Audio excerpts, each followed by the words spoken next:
Hey home bakers! Today we are making a simple vanilla chiffon cake. It's super light and fluffy and absolutely delicious. Chiffon cakes can be a little tricky, but with the right steps and a few of my favorite tips, you can make one that's tall, soft, and perfectly springy every time. Let me show you how I make it from scratch. Let's get everything ready. Before we start, I like to get all the ingredients measured and ready. It might mean a few extra dishes, but it really makes the process smoother.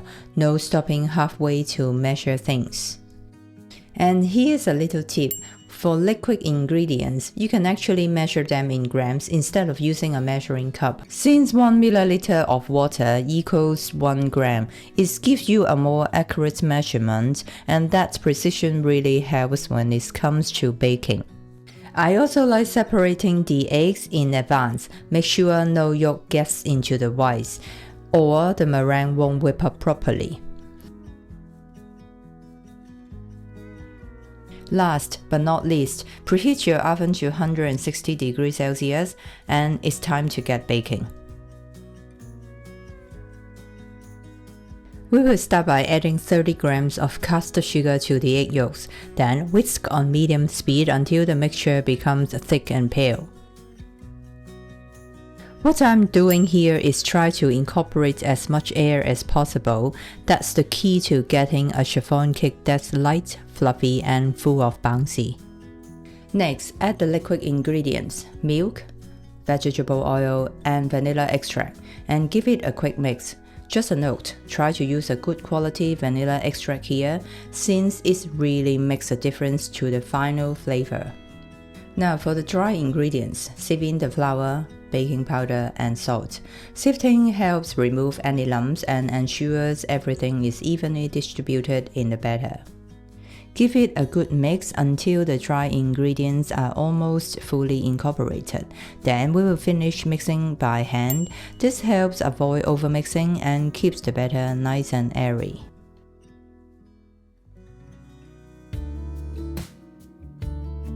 Next up, the meringue. I'm adding a little vinegar to the egg whites to help stabilize the foam while whipping.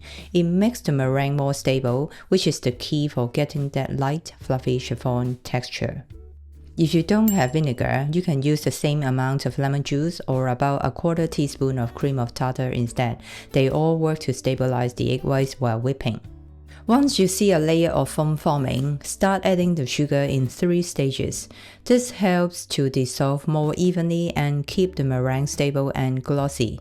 I like to wait about 30 seconds between each addition. After all the sugar is added, keep whisking at medium-high speed until steep peaks form. That means the meringue holds its shape and the tip stands upright without dripping.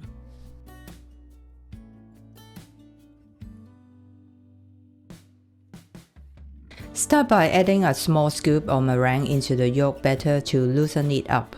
This makes folding in the rest much easier. Just a little note, I like using a whisk instead of a spatula at this stage. It helps fold the meringue in more gently and preserves more of the air we have worked into it. Next, add about 1/3 of the meringue at a time. Gently fold it in until no white strips remain before adding the next portion. Take your time folding. We want to keep as much air in the batter as possible. Don't stir or press down, just fold until it's smooth and combined.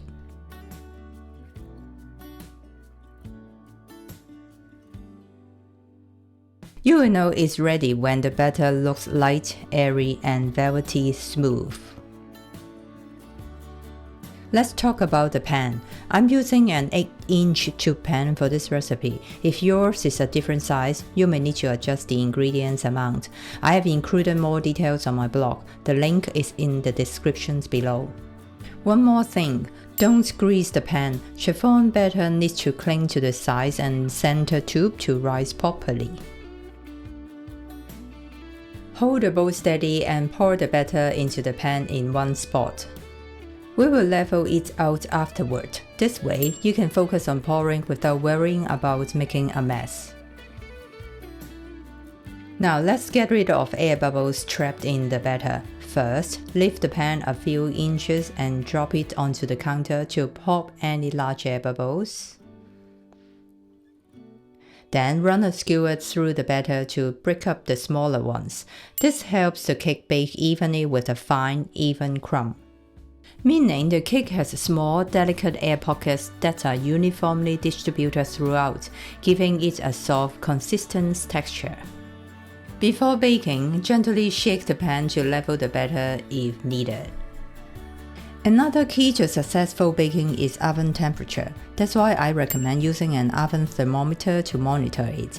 It's not a must-have, but it helps ensure your cake bakes at the right temperature, which makes a big difference. While the cake is baking, try not to open the oven door to peak. A sudden drop in temperature can cause the cake to collapse or bake unevenly.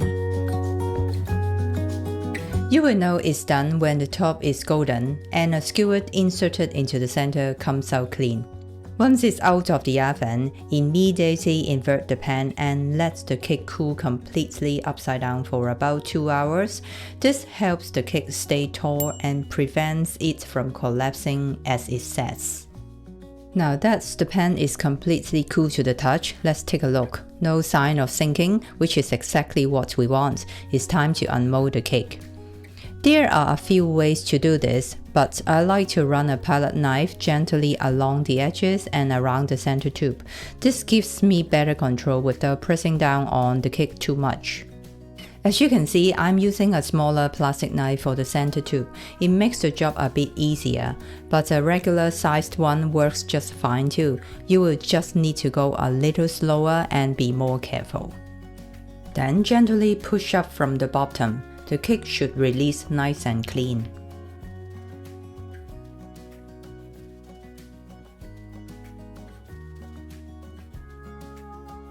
Now use the palette knife again to gently run along the bottom of the pan to fully release the cake. Prepare a nice serving plate. Then turn the cake upside down and let it gently release onto it. This keeps the delicate structure intact and avoids moving it around too much. The less we move it, the better it holds its pretty shape. The cake is placed neatly on the serving plate, looking fresh and inviting. Let's finish it off with a delicate dusting of icing sugar, making the cake look even more irresistible, practically impossible to resist a slice. Time to cut into this beauty and see what's inside. You can already tell how soft and delicious it is.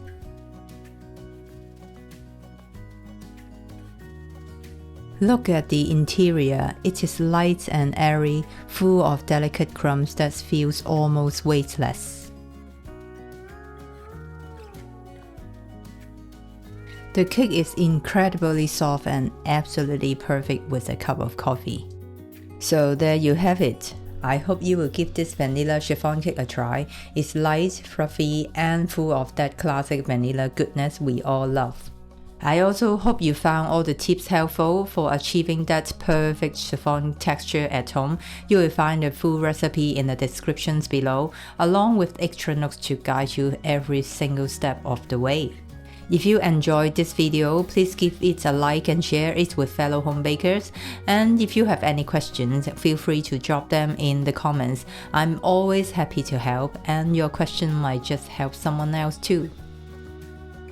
Don't forget to subscribe and hit the notification bell so we can keep baking together. As always, thank you so much for being here. Your support means the world to me. If you are into light and airy cakes, check out my chiffon cake playlist. From the classic vanilla to the famous Asian pandan chiffon, each video walks you through the steps to get that perfect soft and fluffy texture. Tap the screen to explore the full collection. See you there. Happy baking!